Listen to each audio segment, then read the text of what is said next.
Balita mula sa lalawigan sa bawat rehiyon ng ating bayan. Dito sa Ang Pilipinas Ngayon.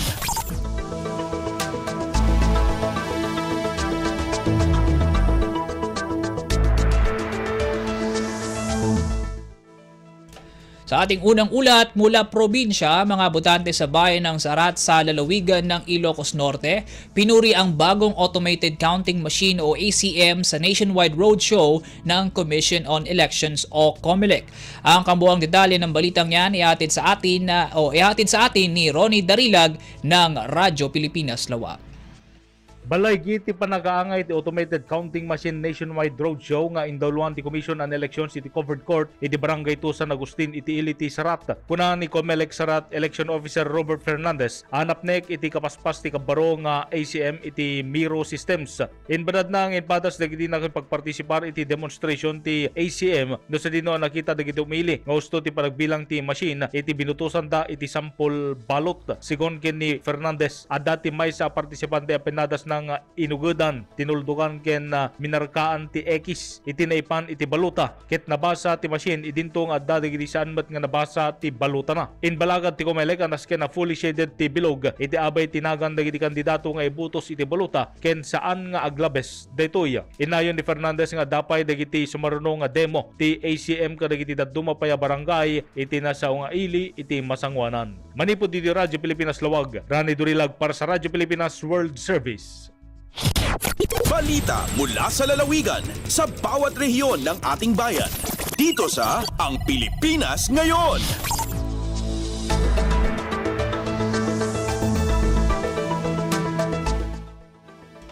Salamat Rani. Samantala mula Ilocos Norte, balik naman tayo sa La Union. Roadshow para sa bagong Automated Counting Machines o ACMs na gagamitin sa 2025 national and local elections, sinimulan na ng Commission on Elections o COMELEC Region 1. Para sa detalye ng balita, may report si Albert Kawile ng Radyo Pilipinas Agoo. Inrugi ti Commission on Elections Region 1 ti Regional Automated Counting Machine Roadshow kas panagsagana para iti May 2025 national and local elections iti Lunes, Disyembre 2. Panggap tinasawang aktibidad ang masurwan ti publiko ken stakeholders kadagiti baro a features ti ACM tapno masigurado ti transparent ken epesyente a proseso ti eleksyon. Naisayang kat ti kick-off event iti COMELEC Regional Office sa San Fernando City, La Union at tinabunuan dagiti pannakabagi manipod kadagiti ahensya ti gobyerno ken kameng ti media. Amang dayaw iti ganwat kas may sa adakkel nga adang iti pannakamoderno ti sistema ti eleksyon. Kas tamat lang tinaangay iti nadumaduma nga LGU iti uneg ti rehiyon sigon ken ni Regional Director Noli Pipo anang idaulo iti regional kick-off. Agtultuloy ti ACM Roadshow kadagiti sumaruno pa alawas a makadanon iti adadupay a komunidad ken stakeholders tapno masigurado tinasaknap a panakamo ken panagsagana para iti 2025 elections. Sigon iti COMELEC napatag ti roadshow saan lang iti technical a panagsagana no di pay ket iti panangitandudo iti transparency, accountability ken edukasyon dagiti botante ken iti panangsalwad ti integridad ti proseso ti eleksyon. Manipod RP Agoo, Albert Kawile para ti Radyo Pilipinas World Service. Balita mula sa lalawigan sa bawat rehiyon ng ating bayan. Dito sa Ang Pilipinas Ngayon.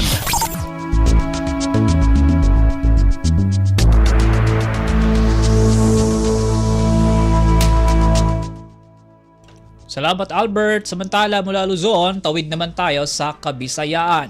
Ekonomiya ng Eastern Samar lumago ng 8.1% noong 2023 ayon sa Philippine Statistics Authority o PSA. Para sa kabuuan ng balita, narito si Pen Pomida ng Radyo Pilipinas, Borongan. Kinusog ang ekonomiya ni Eastern Samar han 2023 nga daha 8.1%, tikang han 6.9% han tuig 2022.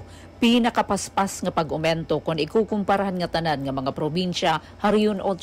Iniin kapartihan gin report ni Chief Statistical Specialist han BSA Eastern Samar Ronnie Bahado hagin dumara nga 2023 Provincial Product Accounts PPA Dissemination Forum November 28 ha Melindas Resort, Borongan City. Sumalakan Bahado ang pagkusughan ekonomiya ni Eastern Samar amoy nagresultan pagkataasan gross domestic product nga daha 36.72% ang 2023, mas taas ang 2022 nga 33.98 billion pesos. Samtang 36.72 billion pesos nga GDP han Eastern Samar, 56% hini inti kang services sector, 31.6% ang industry sector, samtang ang pinakaguti ang share ang agriculture, forestry ug fishing na abot lahing 12.4%. Ang panguna nga nagduso han pagkusog han industry sector and construction, sinundan han agriculture, forestry ug fishing, wholesale and retail trade, repair of motor vehicles, motorcycle, ngan an edukasyon. Tikang RP Borongan, inihipen pumida para ha Radyo Pilipinas World Service.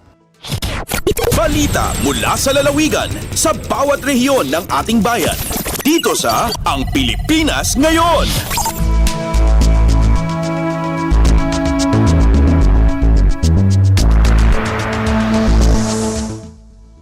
Salamat Pen, mula Samar, lipat naman tayo sa Leyte. Iba't ibang ayuda mula sa pamahalaan natatanggap pa rin ng mga taga Southern Leyte. Para sa kabuang detalye, narito si Gemma Destriza Narit ng Radyo Pilipinas Sogod.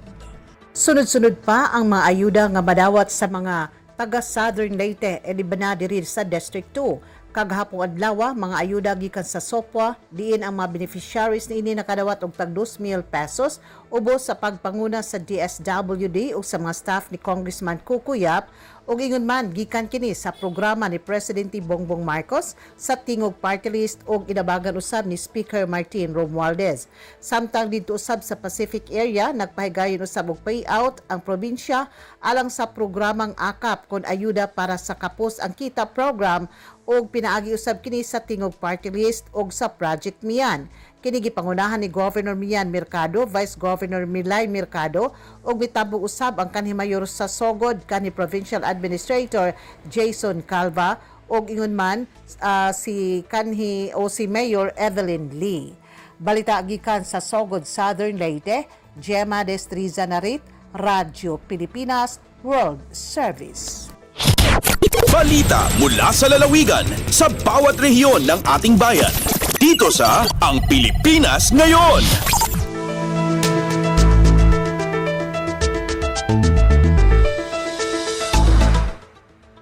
Salamat Gemma. Samantala mula Visayas, lipad naman tayo sa Mindanao. Milo Marathon matagumpay na idinao sa lungsod ng Cagayan de Oro. Mula Radyo Pilipinas Cagayan de Oro, narito ang ulat ni Kokoy Medina. Malampuson nga gipahigayon sa dakbayan sa Cagayan de Oro ang Milo Marathon na kagahapong adlaw, Disyembre 1, ning kasamtangang tuig diin na makasasayon kini human nga kini ang pinakaunang higayon nga ang dakbayan mao ay nag-host sa National Finals sa Milo Marathon. Ang 2024 Milo Marathon Finals unang gihimo sa Mindanao diin gitambungan kini sa libuan ka mga runners gikan sa Luzon, Visayas ug Mindanao. Adunay upat ka kategorya ang maong marathon nga mao ang 5 kilometers, 10 kilometers, 15 kilometers ug 21 kilometers. Ang nahimong manaog mao sila nga Richard Salanyo nga mao'y nahimo nga Milo King ug si Christine Haliasgo nga gikoronahan isip Milo Queen. Ang duruhan nakadawat og tiga 60,000 pesos nga kwartang ganti og trophy og sila usab ang morepresentar sa nasud sa Pilipinas sa umaabot Sydney Marathon. Gikan dinhi sa Radyo Pilipinas Cagayan de Oro, kini si Kokoy Medina alaw sa Radyo Pilipinas World Service. Balita mula sa lalawigan sa bawat rehiyon ng ating bayan. Dito sa Ang Pilipinas Ngayon.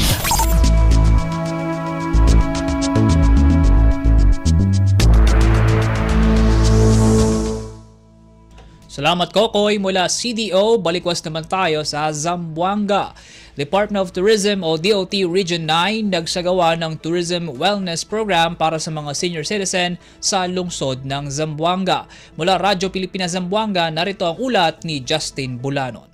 Yakundusi al Department of Tourism o DOT Region 9 kunal Tourism Wellness Program para na mag-aabuelo y abuela na siyudad de Zamboanga Resentamiente.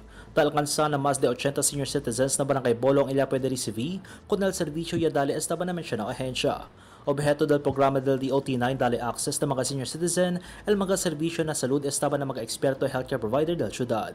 Parte con ese serbisyo el asistensya medikal, dental check-up y delida del utility aids, como wheelchair, baston y walker para na mag-abuelo y abuela. y tiene buen éxito este programa junto con el diferente mga ahensya del gobierno, Department of Health, Oficina de Salud y Barangay Unit del Bolong na esta syudad.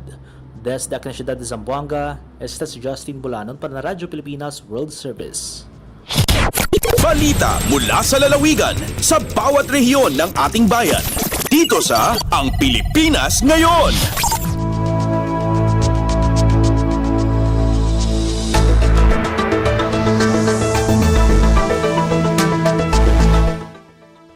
Salamat Justin mula Zamboanga. Dayo naman tayo sa Iligan. Paskuhan sa Iligan 2024, opisyal nang sinimulan sa lungsod. Mula Radyo Pilipinas Iligan, narito ang balitang dala ni Alwidad Bashir. Opisyal nga gisugdan sa lokal nga kagamhanan sa Iligan ug gatusan nga mga Iliganon ang tibok buwan nga selebrasyon sa Paskuhan sa Iligan 2024 kagabi sa Public Plaza sa Dakbayan. Usa kaing grande nga programa ang gipahigayon sa wala pa ang pagpasiga sa giant Christmas tree inubanan sa fireworks display. Diin ang mga bata ug tigulang nalipay sa pagsaksi sa nasangkit nga mga aktibidad. Ang laing-laing mga buhatan sa LGU Iligan sa laing bahin nakigtigi sa ilang gitahasan nga mga representante sa mga sangka na nag-angkla sa tema sa Paskuhan sa Iligan 2024 ang Magical Lights. Nagkalain-lain nga mga departamento ang nag-indigay kung kinsa ang makadaog sa best icon sa mga partisipante. Gipakita sa tanang partisipante ang ilang talento sa pagdisenyo sa ilang tagsa-tagsa nga costume. Samtang sa pakikinabi sa Radyo Pilipinas Iligan sa mga mitambo sa nasangkit nga aktibidad, di kapugngan ang ilang kalipay tungod kay talagsaon ng suga sa Iligan 2024, dili lang ang public plaza ang hayag sa Dakbayan. Apil na ang nagkalain-laing establishmento og dakong pampublikong lugar, lakip na niini dakong mga taytayan paingon og gikan sa Iligan. Mula sa Radyo Pilipinas Iligan, Alwidad Bashir para sa Radyo Pilipinas World Service. Balita mula sa lalawigan sa bawat rehiyon ng ating bayan. Dito sa Ang Pilipinas Ngayon.